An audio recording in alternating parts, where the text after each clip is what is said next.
কলকাতা থেকে একদিনের ছুটিতে আজ আপনাদেরকে নিয়ে যাব আমাদের শহর কলকাতার সবথেকে বড় জৈন মন্দির পরেশনাথ টেম্পল। মন্দিরের শান্ত নিরিবিলি পরিবেশ সঙ্গে চোখ ধাঁধানো কারুকার্য আপনাদেরকে কিন্তু মুগ্ধ করবেই। এরই সঙ্গে এই মন্দিরের আশেপাশে আরও 3টি অসাধারণ মন্দির আপনাদেরকে দর্শন করাবো। কিভাবে পৌঁছাবেন, সময় কত লাগবে ও খরচ সহ কমপ্লিট একটা ট্যুর প্ল্যান থাকবে আজকের এই ভিডিওতে। চলুন প্রথমে আপনাদেরকে বলে দিই আপনারা কিভাবে পৌঁছাবেন এই মন্দির। এই মন্দিরটি অবস্থিত মানিকতলা গৌরীবাড়িতে। এখানে আসার সবথেকে সহজ উপায় হলো শিয়ালদা স্টেশন থেকে ট্রেনে করে পৌঁছে যান বিধাননগর স্টেশন।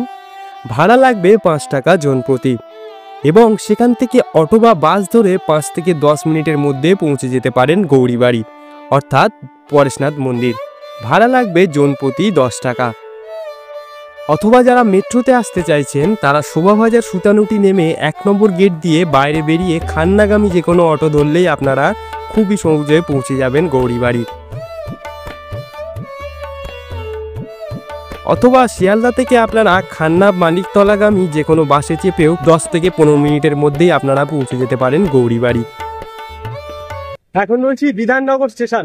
আপনারা শিয়ালদা থেকে প্রথমে চলে আসেন বিধাননগর এবং বিধাননগর স্টেশনের বাইরে বেরোলেই কিন্তু এখান থেকে বাস বা অটো পেয়ে যাবেন গৌরীবাড়ি যাওয়ার জন্য। বিধাননগর স্টেশন থেকে বেশি দূর না, জাস্ট 2 কিলোমিটার রাস্তা। বাস বা অটোতে ওই 10 থেকে 15 মিনিট মতন ম্যাক্সিমাম টাইম লাগবে। এই যে জায়গাটা হচ্ছে গৌরীবাড়ি মোড়ের একটুখানি আগে। আপনারা গৌরীবাড়ি মোড়েও নামতে পারেন অথবা গৌরীবাড়ি মোড়ের একটু আগে নেমে যাবেন। নেমে গিয়ে এই যে বাঁদিকে রাস্তাটা ধরবেন, এটা ধরলে কিন্তু মন্দির পৌঁছানো খুব ইজি হবে। এই যে লোকেশনটা একবার দেখে নিন, উল্টো দিকে হচ্ছে টিভিএস রয়েছে, তার ঠিক উল্টো দিকে রাস্তাটা। এই যে বাঁদিকে রাস্তাটা ধরলে 5 মিনিট হাঁটলেই কিন্তু মন্দির। মন্দিরে প্রবেশের রাস্তার দুপাশে বিভিন্ন রঙিন চিত্রের মাধ্যমে ফুটিয়ে তোলা হয়েছে জৈন ধর্মের বিভিন্ন ইতিকথা, যেগুলোর বেশ কিছু বোধগম্য না হলেও সমগ্র রাস্তাটা কিন্তু বেশ সুন্দর দেখতে লাগছিল।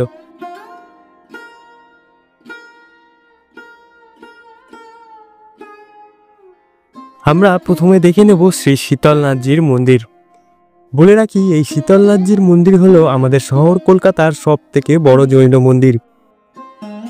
এটি হলো মন্দিরের মূল প্রবেশদ্বার, যেখানে আপনারা পুরনো দিনের বেশ কিছু কারুকার্য দেখতে পাবেন, যেগুলো তুলির ছোঁয়ায় আরও প্রাণবন্ত হয়ে উঠেছে। এই প্রবেশদ্বার দিয়ে ভেতরে প্রবেশ করলে আপনার মনে হতেই পারে আপনি গুজরাট বা রাজস্থানের কোনো মন্দিরে চলে এসেছেন।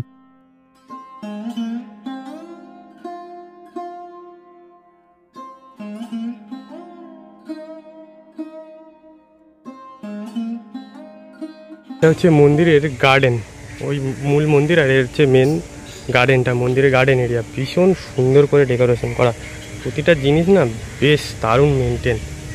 প্রচুর ফুল ফুটে রয়েছে দেখুন।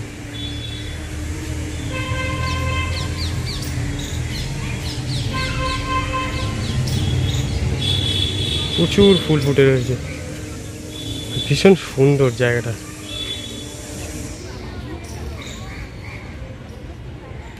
ঘাসগুলোকে বেশ কেটে কেটে দিচ্ছে ছোট ছোট করে, তার সঙ্গে এই গাছগুলো রয়েছে। আর চারিদিকটা না পুরো সাদা একদম। মন্দিরটাও যেরকম গ্রেস লাগছে আর চারিদিকটাও সেরকম পরিষ্কার পরিচ্ছন্ন। জৈন পুরাণ অনুসারে শীতলনাথজি হলেন জৈন ধর্মের 10ম তীর্থঙ্কর ভগবান শীতলনাথকে বোঝানো হয়। তিনি ছিলেন আর্য সমাজের একজন গুরুত্বপূর্ণ ব্যক্তিত্ব। তাকে শান্তি, শীতলতা এবং সমৃদ্ধির প্রতীক হিসেবে বিবেচনা করা হয়।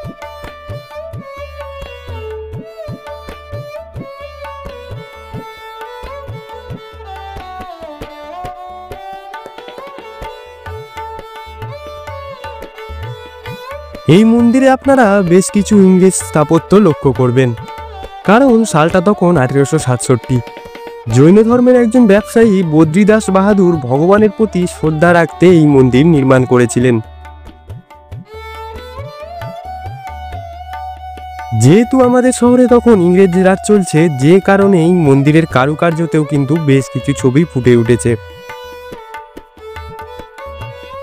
এটি মূলত জৈন ধর্মের 23তম তীর্থঙ্কর পার্শ্বনাথের উদ্দেশ্যে উৎসর্গিত।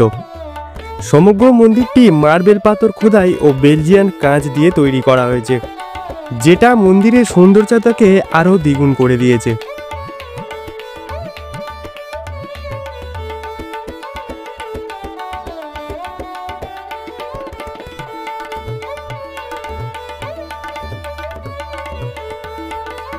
মন্দিরের কারুকার্য জাস্ট দেখুন, ভীষণ গর্জিয়াস লাগছে।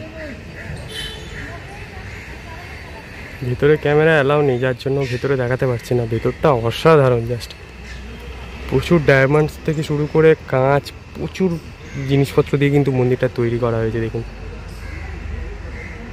আমি যতটা সম্ভব জুম করে দেখাচ্ছি আপনাদের।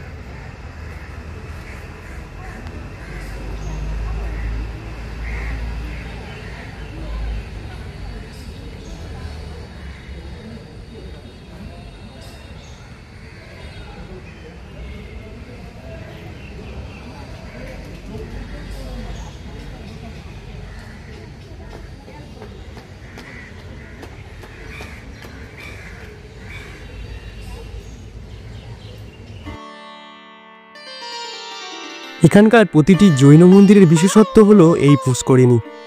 এখানকার প্রতিটি মন্দিরে আপনারা একটি করে পুষ্করিণী দেখতে পাবেন, যেখানে কচ্ছপ থেকে শুরু করে রয়েছে বিভিন্ন প্রজাতির মাছ, যেগুলিকে ভগবানের প্রতীক হিসেবে রাখা রয়েছে।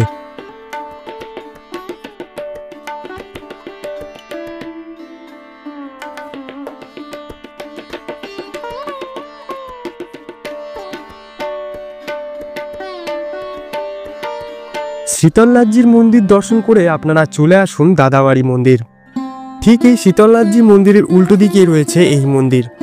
শীতলনাথজি মন্দিরের মতন এই দাদাবাড়ি মন্দিরটিও কিন্তু ভীষণ সুন্দর দেখতে। চারিদিকে সাদা মার্বেল ও রঙিন কাজ দেখে আপনাদের মনে হবেই আপনারা রাজস্থানের কোনো মন্দিরে চলে এসেছেন। এই মন্দিরে রয়েছেন জৈন আচার্য জিনদত্ত গুরু কুশলশরীর পদচিহ্ন।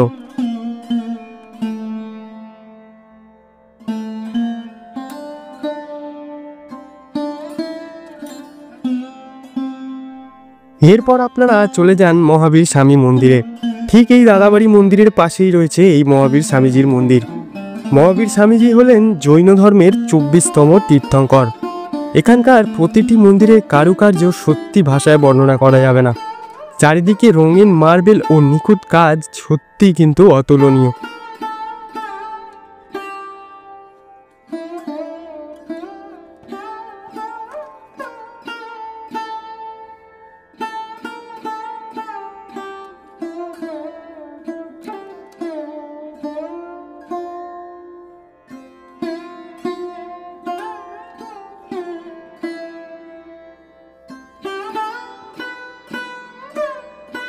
আপনাদেরকে জাস্ট বলবো একবার ঘুরে যান, অসাধারণ লাগবে। আর সমস্ত ডিটেলস আমি কিন্তু দিয়ে দিলাম এই ভিডিওতে। আর ভিডিও কেমন লাগলো অবশ্যই কিন্তু লাইক কমেন্ট করে জানাবেন। আর এরকম আরো ভিডিও দেখার জন্য চ্যানেলটা সাবস্ক্রাইব করে রাখবেন। টাটা।